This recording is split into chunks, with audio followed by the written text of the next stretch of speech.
வணக்கம் வள்ளல் மீடியா நேயர்களே, தொடர்ந்து நம்மளுடைய காணொலிகளை பார்த்துட்டு வர நீங்கள் ஒருவேளை சப்ஸ்கிரைப் பண்ணாமல் இருந்தீங்கன்னா மறக்காமல் சப்ஸ்கிரைப் பண்ணுங்கள். அது மட்டும் இல்லாமல் பார்த்தீங்கன்னா ஒவ்வொரு காணொலியிலும் பேசக்கூடிய தலைப்பு உண்டான உங்களுடைய கருத்துக்களையும் கீழே கமெண்ட்டாக பதிக்கிறதுக்கு மறந்துடாதீங்க. இன்னைக்கு பாரியால் கூட சமீபத்தில் கிருஷ்ணகிரியில் ஒரு குடும்பத்தில் நடந்த ஒரு ரொம்ப துன்பமான ஒரு விஷயத்தை பற்றி தான் பேச போகிறோம். அதை குறித்து அவருடைய கருத்துன்னு அப்படிங்கிறத கேட்டு தெரிஞ்சுக்கலாம். வணக்கம். வணக்கம். அந்த செய்தியை முழுசாக எனக்கு திருப்பியும் விவரித்து சொல்லக்கூட முடியல. அந்த அளவுக்கு யார் பார்த்தாலும் என்னடா இது அப்படிங்கிற மாதிரி யோசிக்கிற மாதிரி இருந்துச்சு. இதே போன்று ஒரு விஷயம் நடந்துச்சு. ஒரு தாய் அவங்க பார்த்தீங்கன்னா ஒரு பிரியாணி கடைக்காரர் கூட ஒரு மாதிரி நிறைய விஷயங்கள் நடந்துகிட்டே இருக்கு. இது பார்த்தீங்கன்னா இன்னும் கொஞ்சம் வித்தியாசமாக இருக்கு. இதை குறித்து உங்கள் பார்வை என்னன்னு சொல்லுங்கள். அதை நம்ம விவரிக்காமல் போக முடியாது.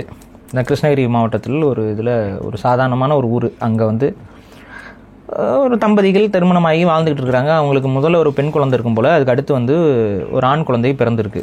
இப்போ அந்த ஆண் குழந்தை சமீபத்தில் இறந்துருக்கு. பால் கொடுக்கும்போது அதுக்கு மூச்சுத்திணறல் ஏற்பட்டு இறந்துருச்சு அப்படின்னு சொல்லி தாய் தந்தையெல்லாம் எடுத்துகிட்டு போயிட்டு அந்த குழந்தைக்கு இறுதி சடங்குலாம் பண்ணி ஹாஸ்பிட்டல் போயிருக்காங்க. குழந்தை உயிர் இல்லை அப்படின்னு சொன்னோன்னே கொஞ்சம் இறுதி சடங்குலாம் செஞ்சு முடிச்சு இதெல்லாம் பண்ணிட்டுறாங்க. ஒரு கணவன் வீட்டில் இருந்திருக்காரு. அப்போ அவருக்கு ஒரு சின்ன சந்தேகம். அந்த மனைவியோட அலைபேசி இதை எடுத்து ஸ்மார்ட் ஃபோன் எடுத்து கொஞ்சம் நோண்டி பார்த்துருக்காரு. அதில் சில வாய்ஸ் சாட்ஸ் இதெல்லாம் கேட்கும் பொழுது தன் குழந்தை இயல்பாக இறக்கவில்லை அப்படிங்கிறத தந்தை உணர்றாரு.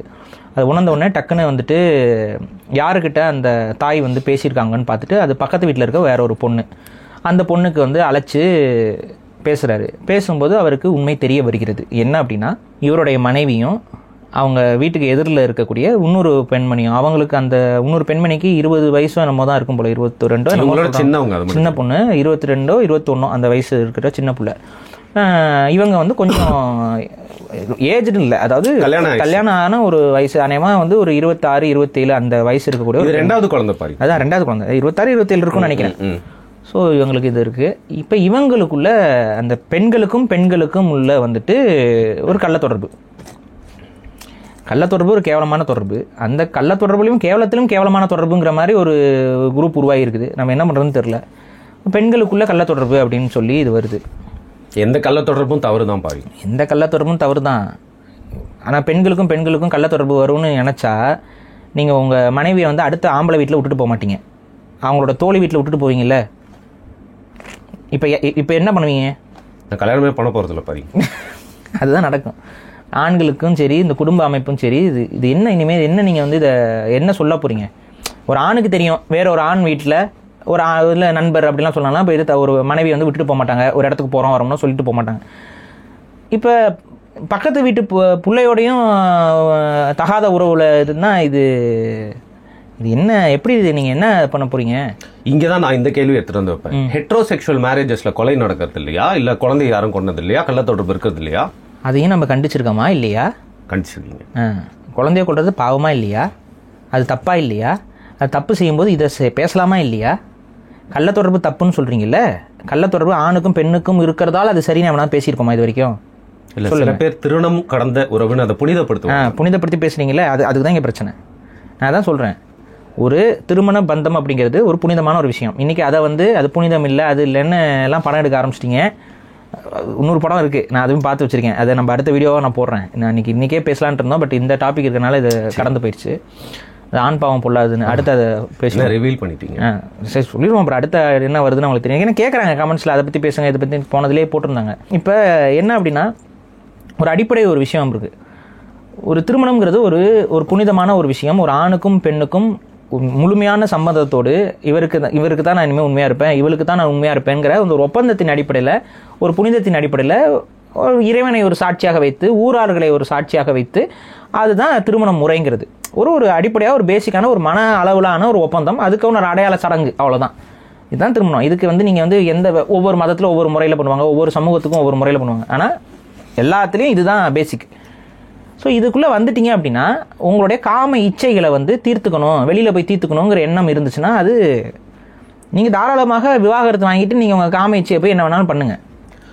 ஹானஸ்ட்லி ஸ்பீக்கிங் எல்லாருக்கும் அந்த இச்சையின் பெரும்பான்மை போகும். பட் அதை கட்டுப்படுத்திட்டு முறையாக வாழ்றது வாழ்க்கை. நான் என்ன சொல்கிறேன்னாங்க, இச்சை போகும் அப்படிங்கிறதையே நம்ம அப்படி பேசக்கூடாதுங்க. சரிங்க. முதல்ல அது அது இச்சைங்கிறது ஒரு தவறான ஒரு விஷயம்.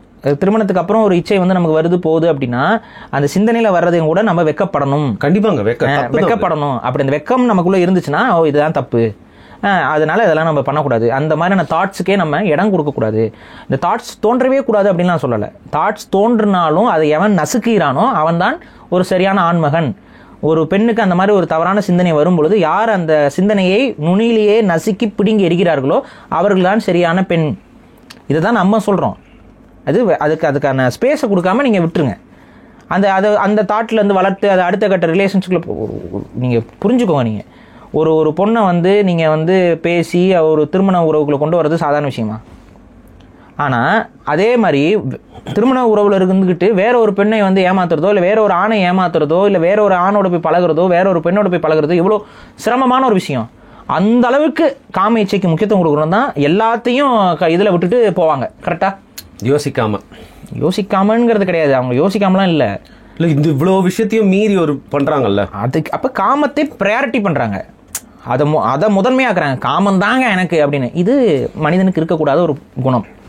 காமம் தான் எனக்கு அப்படின்னு போகிறாங்கல்ல, அதை வந்து நம்ம கேவலமான, இழிவான, மிகவும் கொச்சையான சிந்தனையாக நம் மக்களுக்கு புரிய வைக்கணும். இன்றைக்கி அந்த பெண்மணி அந்த காம இச்சையை முளையிலே கிள்ளி எரிஞ்சிருந்துச்சுன்னா அதோட வாழ்க்கையும் நல்லா இருந்திருக்கும், அந்த குழந்தைகளோட வாழ்க்கையும் நல்லா இருந்திருக்கும். கரெக்டாக? ஆனால் அந்த காம இச்சைக்கு முக்கியத்துவம் கொடுத்து எந்த அளவுக்கு முக்கியத்துவம்னா, சரி நான் அந்த கதையை சொல்லிடுறேன் முன்னாடி, அது என்னன்னா அந்த சொல்லாமன்னா சில பேருக்கு கான்டெக்ட் புரியாது. அப்போ இவங்களுக்குள்ளே வந்து அந்த எதிர் வீட்டு பெண்ணுக்கும் இவங்களுக்கும் வந்து ஒரு தகாத உறவு என்பது ஏற்பட்டிருக்கு. அதை வந்து நம்ம இந்த வானவில் கலாச்சாரம், அந்த சில பேர்லாம் அந்த ஃபைனலின்னு சொல்லி ஹார்ட்லாம் போடுவாங்க, சிலர் வந்து அதுதான் வந்து விடுதலை, அதுதான் சுதந்திரம்லாம் பேசுவாங்களா, அது மாதிரி அந்த ஒரு வானவில் கலாச்சாரம். அந்த வானவில் கலாச்சாரத்தில் இதெல்லாம் நியாயப்படுத்தி பேசிக்கிட்டே இருக்கிறதுனால வந்த வினை. சிலது தப்புனா தப்புன்னு சொல்லணும், அது தப்புன்னு சொல்லக்கூடாது, அது உங்கள் விருப்பம், அது அவரோட தனிப்பட்ட விருப்பம், அப்படிலாம் நம்ம நியாயப்படுத்திட்டு ஒரு பைத்தியக்காரத்தனத்தை நியாயப்படுத்திக்கிட்டே இருந்தோம்னா அது அடுத்து என்ன ஆகும்னா அதோடைய அடுத்த கட்ட எஃபெக்ட்ஸையும் நம்ம வந்து அனுபவிக்க வேண்டிய கட்டாயத்துக்கு தள்ளப்படுவோம். நம்ம முன்னாடியே ஒரு இதில் பேசியிருந்தோம், ஒரு காணொலியில். இதே போல் ஒரு பெண்ணாக பிறந்து ஆணா மாறினவருங்க தான் கூட படித்த பெண்ணை வந்து என்னை லவ் பண்ணுன்னு டார்ச்சர் பண்ணி கடைசியில் அந்த பொண்ணு பண்ண மாட்டேன்னு சொன்னோன்னே அந்த பொண்ணை வர வச்சு அந்த பொண்ணை வந்து கொன்று, அதுவும் அந்த பொண்ணோட முகம் இது எல்லாத்தையும் நெருப்பு வச்சு என்னமோ பண்ணி ஒரு சைக்கோபேத் மாதிரி ஒரு வேலையை பண்ணி, சைக்கோபேத் மாதிரிலாம் இல்லை, சைக்கோபேத்தாக வந்து பண்ணி போலீஸ் வந்து இதை பையன் நினச்சி கொண்டு போய் விசாரிக்க போகும்போது தான் அது தெரியுது அது பொண்ணுன்னு. நம்ம பேசியிருக்கோமா? அந்த காணொலியை வேற தூக்கி விட்டுருக்கானுங்க. அது ஒரு நியூஸ் ரிப்போர்ட் மாதிரி நம்ம சொல்லி இப்போ நடந்ததை தான் சொன்னோம். அதில் இவங்களுக்கு அஃபண்ட் ஆகிட்டாங்க. இப்போ இதுக்கு என்ன, இதுலேயே அஃபண்ட் ஆவாங்க. ஆனால் இவங்க பண்ணுறதுக்கெலாம் நம்ம மட்டும் அஃபண்ட் ஆகக்கூடாது. இவங்க நம்ம பேசணும்னா, நடந்ததை எடுத்து பேசணும்னா அஃபண்ட் ஆகிடுவாங்க. ஆனால் இப்படி தப்பாக நடக்குதேடா, சமூகம் நாசமாக போகுதேடா நம்ம சொன்னோம்னா ஐயோ. என்னங்க நியூஸ் சேனல்ஸ்ல அதை வந்து காட்டுறாங்க, அது குளோரிஃபை பண்ணி காட்டுறாங்க. தப்பு நடந்திருக்கு, குற்றம் நடந்திருக்குன்னு தான் காட்டுறாங்க. அதை காட்டக்கூடாதுங்க. இதை வந்து என்ன சொல்றாங்கன்னா, இதை பேசாதீங்க. நீங்கள் வந்து இப்போ நான் கேட்குறேன், அந்த பிரியாணி பொட்டணம் வாங்கிட்டு போனது ஒரு ஆணு ஒரு பெண்ணு, அவங்களுக்குள்ள தகாத உறவு இருந்துச்சு, நம்ம போட்டு அடிச்சோமா இல்லையா? போய் பாரு, நம்ம சேனல்லே இருக்கும், என்ன எப்படி அடிச்சிருக்கோன்னு போய் பாரு. இது தகாத உறவு. இந்த தகாத உறவு தான் சொல்லணும். அது தகாத உறவுன்னு சொல்லக்கூடாது. உறவு சரியா, செயல்பாடு தவறா. உறவு சரியா, அப்படி வாழ்றது தப்பு இல்லையா, அது அவங்க சாய்ஸா.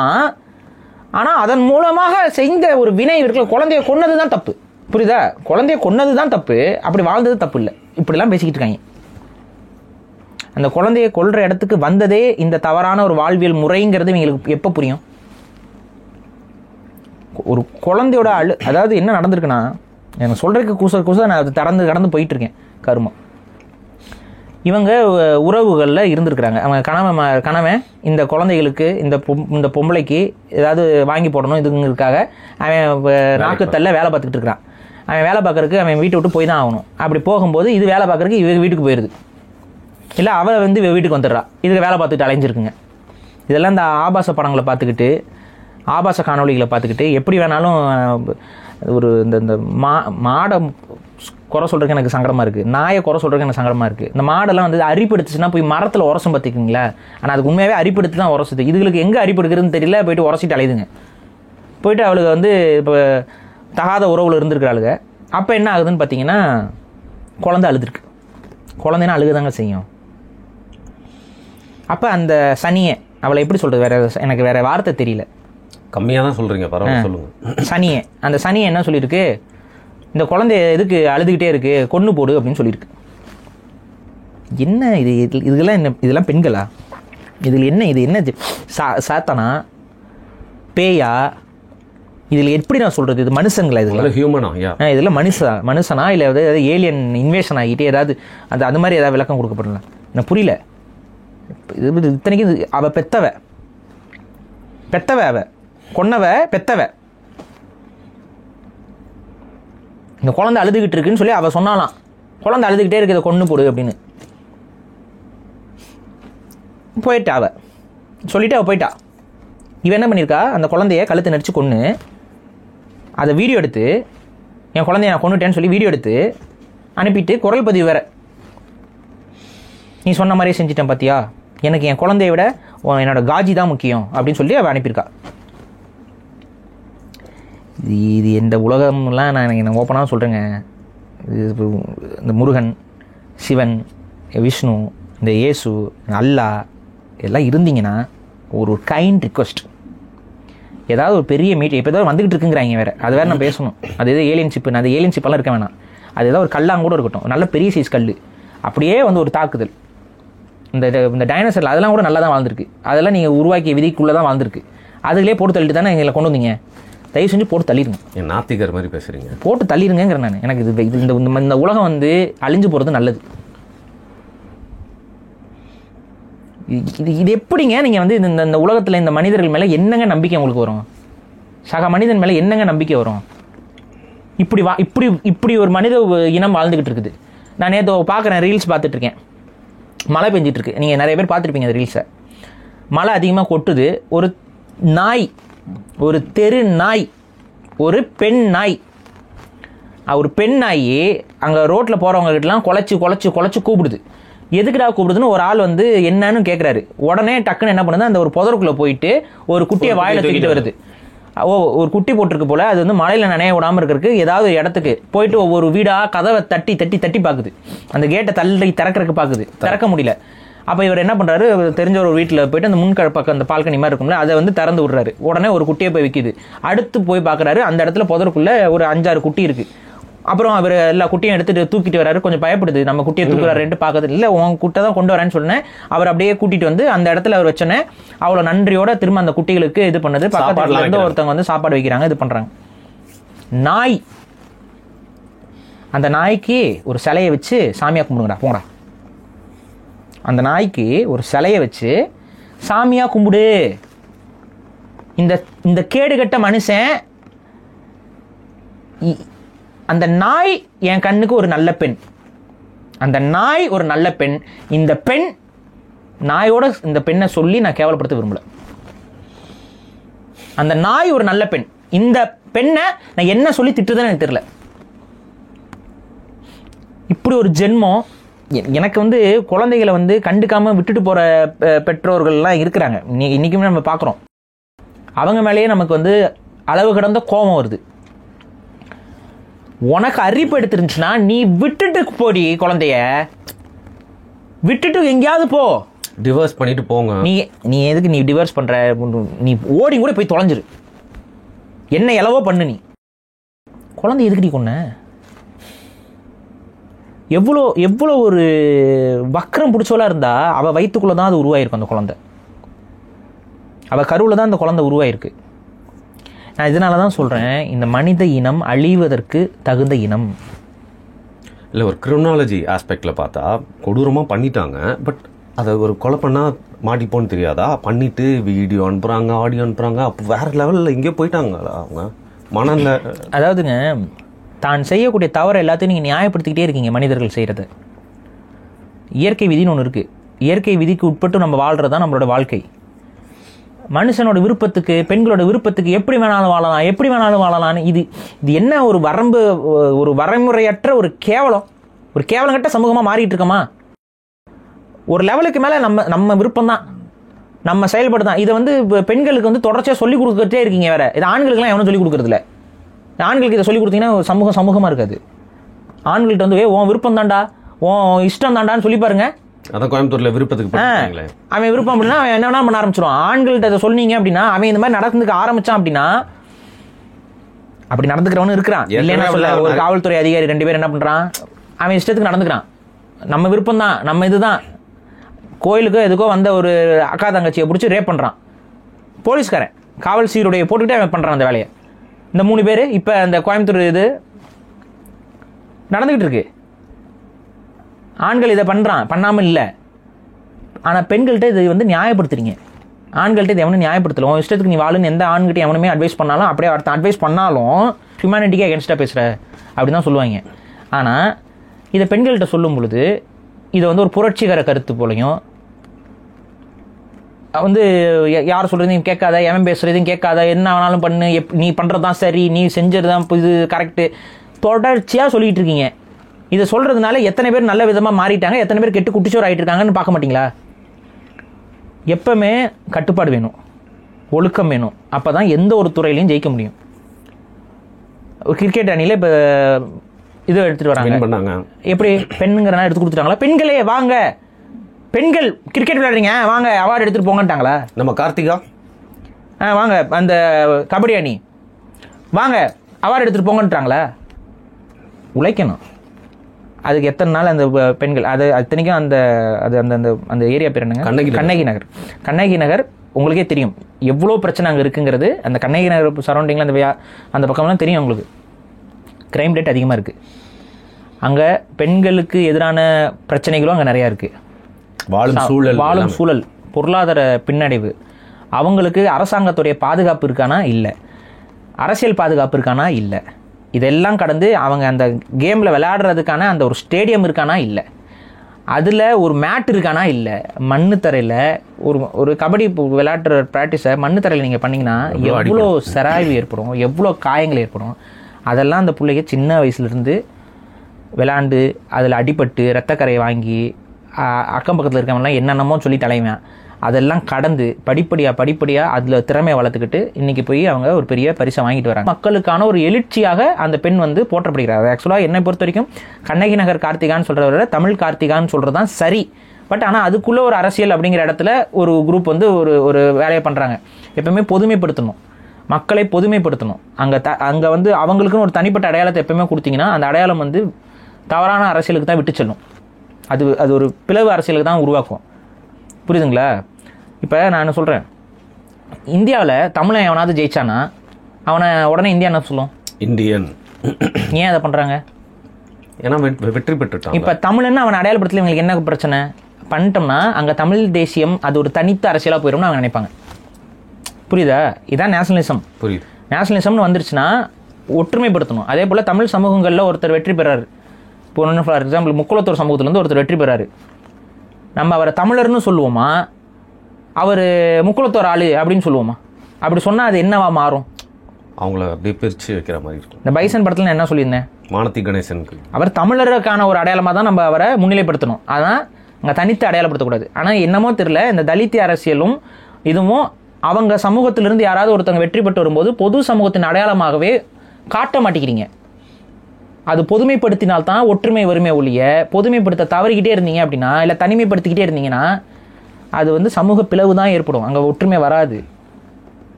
அதை நான் அதான் சொல்கிறேன், தமிழ் பெண்கள் வந்து ஒவ்வொரு முறையும் வெற்றி பெறும் பொழுதோ, இல்லை பட்டியல் சமூகத்திலேருந்து ஒரு தமிழர் வெற்றி பெறும் பொழுதோ, ஒரு உச்சத்தை தொடும் பொழுதோ பொதுமைப்படுத்துங்கள். இப்போ இளையராஜா வெற்றி பெற்றார், அவர் பொதுமைப்படுத்தப்பட்டாரா இல்லை தனிமைப்படுத்தப்பட்டாரா?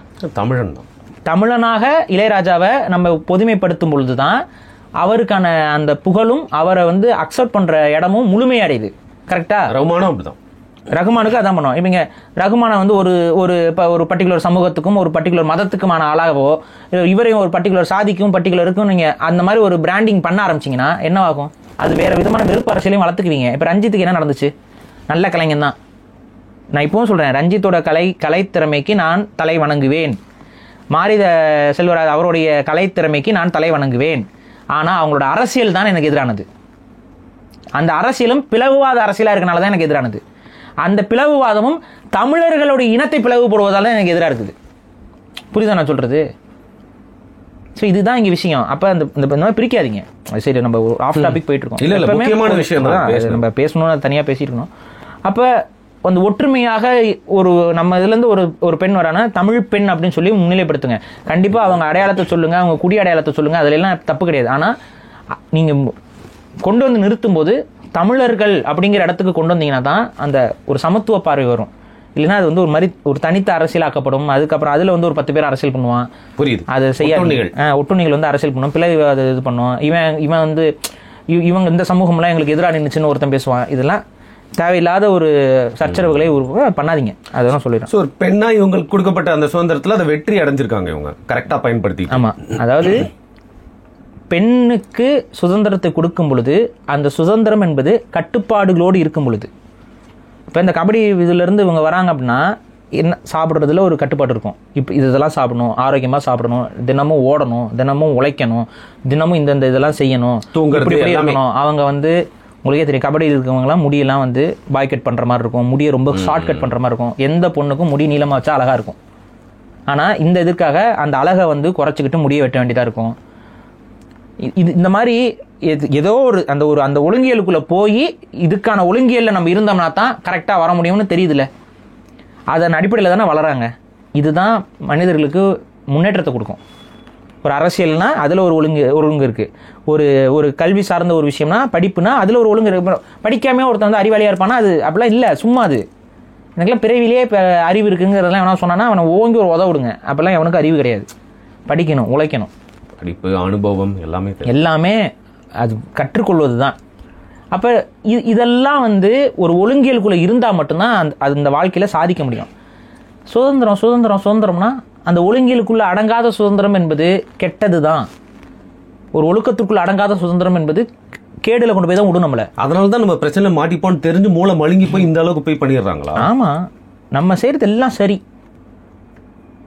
அப்படின்னு நினச்சிட்டு பண்ணுறாங்கங்க. யாருக்கு என்ன தெரிய போகுது? யார் என்ன கேள்வி கேட்டுருவா? இது என்னோட சாய்ஸ். நான் ஒரு பெண்ணோட போகிறேன்னா அது என்னோட சாய்ஸ். கல்யாணத்துக்கு அப்புறம் 300 பெண்ணோட போகிறேன்னா அது என்னோட சாய்ஸ். ஏன் நான் பெற்ற குழந்தை நான் கொள்றேன்னா என்னோட சாய்ஸ். நான் இன்னும் பேசிக்காக ஒன்று கேட்குறேன். அந்த குழந்தை வயிற்றில் இருக்கும்போது இன்னும் கருவாக இருக்கும்போது கொண்டா சொல்லுங்கள், நீங்கள் என்ன சாய்ஸா? குழந்தை வெளியில் வந்ததுக்கப்புறம் கொண்டா சாய்ஸ் கிடையாது. குழந்தை கருவாக இருக்கும்போது கொண்டா சாய்ஸா இல்லையா? ஃபெமினிஸ்ட் சொல்லுங்கள், தெரிஞ்சுக்குவோம். அப்புறம் எது தெரியுமா உங்கள் சாய்ஸு? அந்த குழந்தை உங்கள் கருவுக்குள்ளே வர வைக்கிற அந்த வலி இருக்கு பாருங்க, அது வரைக்கும் தான் உங்கள் சாய்ஸ். ஒருத்தன் கூட போய் நம்ம உடலுறவு வச்சுக்கலாமா வச்சுக்க கூடாதாங்கிறது தான் உங்கள் சாய்ஸ். வச்சதுக்கப்புறம் உங்களோட சாய்ஸுக்கு ஏற்பட்ட கான்சிக்வன்ஸு, இந்த கான்சிக்வன்ஸை நீ ஃபேஸ் பண்ணி தான் ஆகணும். இந்த உடலுறவு வைக்கக்கூடாது அப்படிங்கிற வரைக்கும் உன்னோட முடிவு. இவன் வந்து சரியில்லாதவன், இவன் கூட இல்லை எனக்கு பெண்களை தான் பிடிக்குது. நான் என்ன சொல்கிறேன், உங்களுக்கு பெண்களை தான் பிடிக்குதுன்னா போங்க. இவன் கூட ஏன் வாழ்ந்தீங்க? இல்லை, இப்போ இன்னொரு விஷயமும் அட்ரஸ் பண்ணணும். நிறைய பேருங்க நான் ஸ்டாண்டாக பார்த்துருக்கேன், அதனால சொல்கிறேன். நான் ஒரு பையன் இருக்கான், அவனுக்கு வந்து அவன் வந்து கேவாக இருக்கான், சரியா? அவனை போய் நான் என்றைக்குமே டே அப்படின்னு சொல்லிட்டு கேட்டதில்லை. இரு நான் இருக்கேன், அப்படி தான் நாங்கள் இருப்போம். ஆனால் நண்பர்கள் அவருக்கு வந்து பார்த்தீங்கன்னா கல்யாணம் பண்ணி வச்சுட்டாங்க. அவன் கேன்னு சொல்லிட்டு நம்மளுக்கு தெரியும், ஃப்ரெண்ட்ஸ் கிட்ட எல்லார்கிட்டையும் சொல்லுவான், அவனோட பெண் தோழிகள் கிட்ட கூட சொல்லுவான் அவன். சரி, அது இன்னும் கம்ஃபர்டபுளாக வந்து அந்த பெண்கள் கிட்டலாம் வந்து ஷேர் பண்ணியிருக்கான் அவன். ஏன்னா நண்பர்கள் அப்படிங்கிற ஒரு ஸ்பேஸ் இருக்கனால. அப்பா அம்மாவுக்கு வந்து அது தெரியல, ஏன்னா அவங்ககிட்டயும் எக்ஸ்போஸ் பண்றதுக்கு அவனுக்கு பயமா இருக்கு.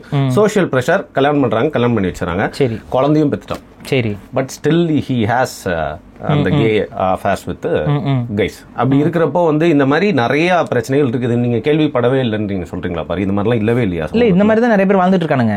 நான் என்ன சொல்றேன், ஃபர்ஸ்டே அது வந்து அந்த கல்யாணத்துக்குள்ள போய் இன்னொருத்தங்க லைஃப் ஸ்பாயில் பண்ண தேவையில்ல, அதை தான் பண்றானுங்க.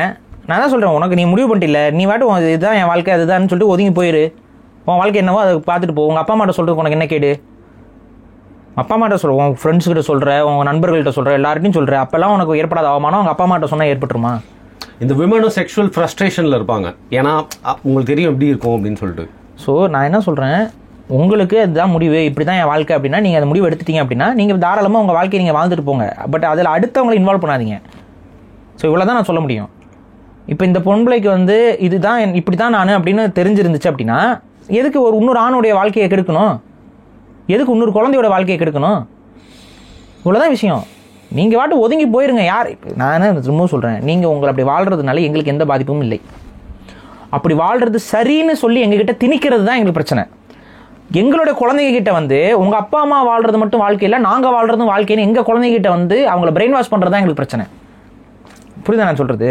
நீங்கள் என்னவோ மாறிட்டு போங்க, நீங்கள் என்னமோ செஞ்சுட்டு போங்க, அது எங்களுக்கு பிரச்சனை கிடையாது. ஆனால் அதை நார்மலைஸ் பண்ணுறதுல தான் எங்களுக்கு பிரச்சனை இருக்குது. புரியுதா நான் சொல்கிறது? இப்போ பேசிக்காக ட்ரிங்க் பண்ணுறது ஒருத்தனுடைய ஹேபிட்னு வச்சுக்குவோம்.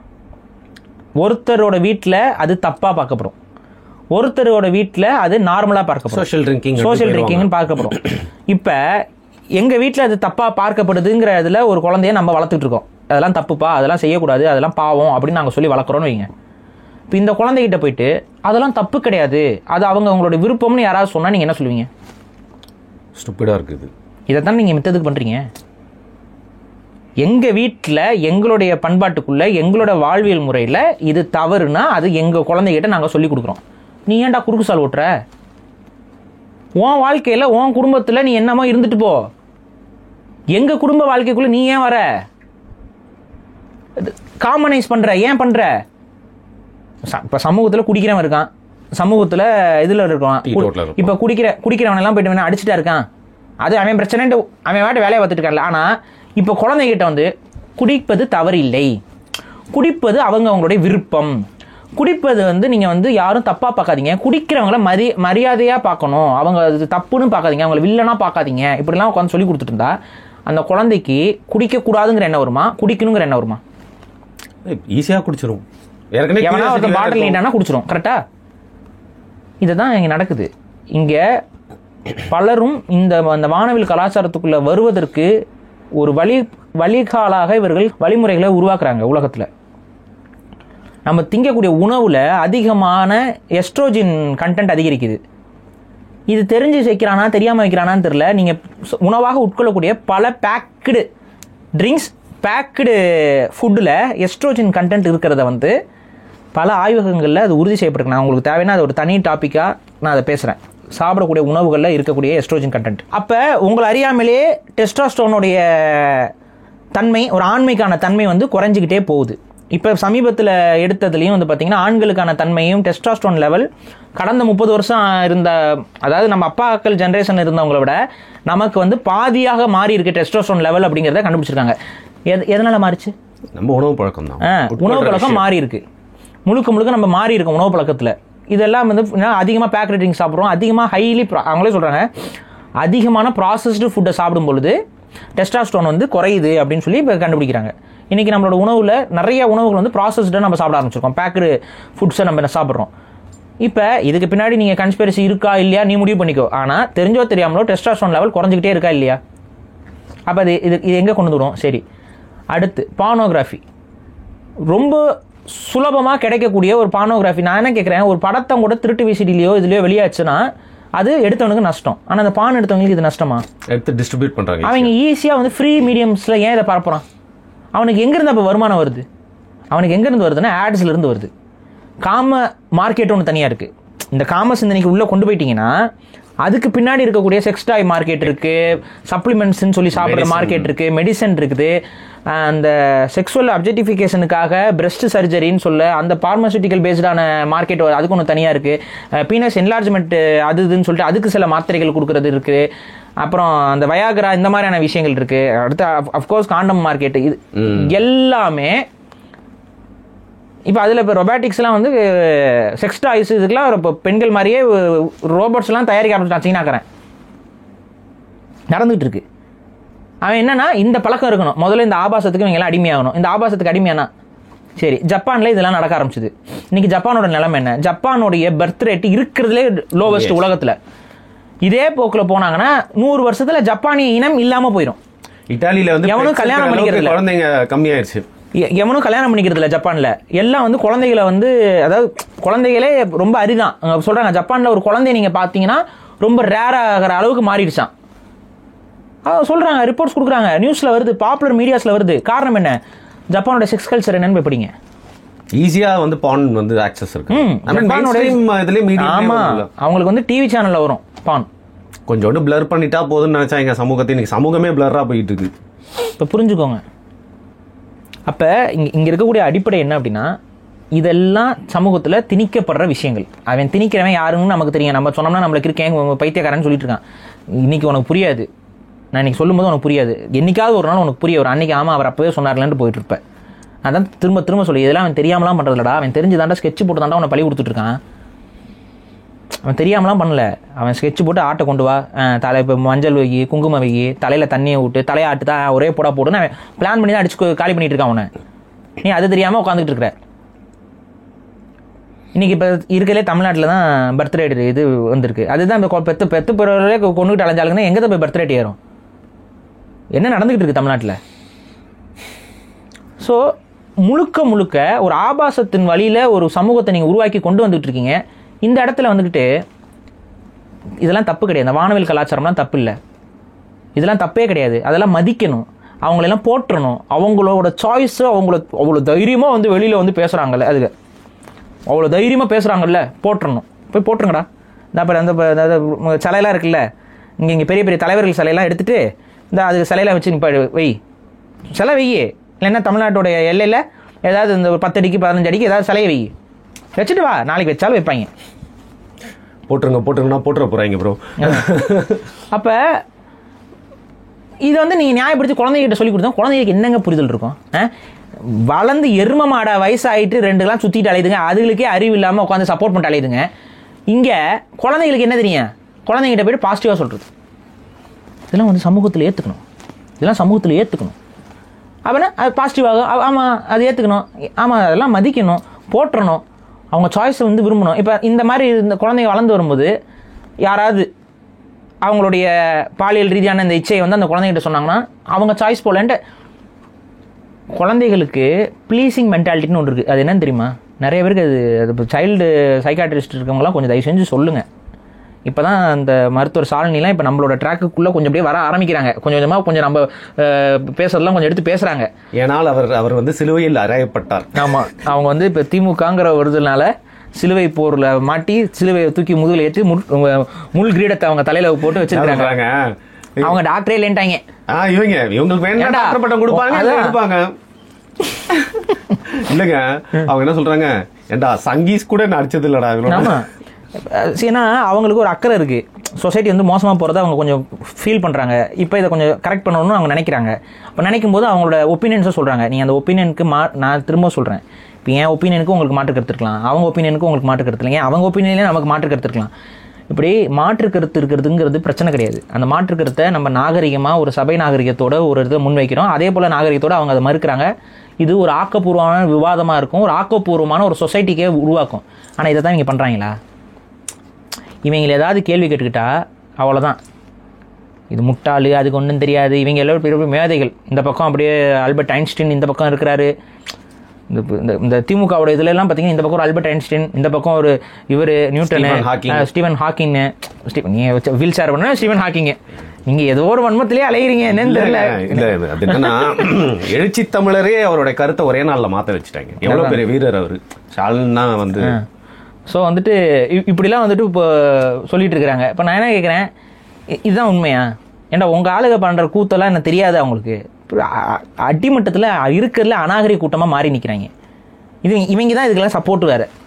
இந்த எல்லா கூத்துக்கும் சப்போர்ட் இவங்க.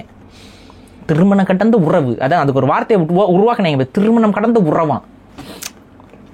அதை வந்து கள்ளக்காதல் என்று சொல்லக்கூடாது. காதலில் எது கள்ளக்காதல் நல்ல காதல், இது மாதிரி விளக்கம்லாம் எவனாவது கொடுக்க முடியுமா? இவங்க தான் கொடுப்பாங்க. இப்போ திருமணம் கடந்த உறவு, அப்போ செய்தியில் சொல்லுங்கடா, திருமணம் கடந்த உறவில் குழந்தை பலி அப்படின்னு போடுங்கடா. செய்தியை போட முடியுமா? போட முடியாதுல்ல. அப்போ வாயில் உண்மை வருது இல்லை, என்ன இளவுன்னு. கள்ளக்காதல் தான் நான் இப்போ சொல்லியிருக்கேன், கண்டிச்சு போனேன். திருமணம் கள்ளக்காதல்னு சொல்லாதீங்க ஊடகங்களே, திருமணம் கடந்த உறவுன்னு சொல்லுங்கன்னு. அப்போ இதான் ஒரு சமூகத்தை குப்பையாக்கி வச்சு இன்னைக்கு அந்த குப்பையான சமூகத்திலேருந்து நாற்றம் அடிக்க தானே செய்யும்.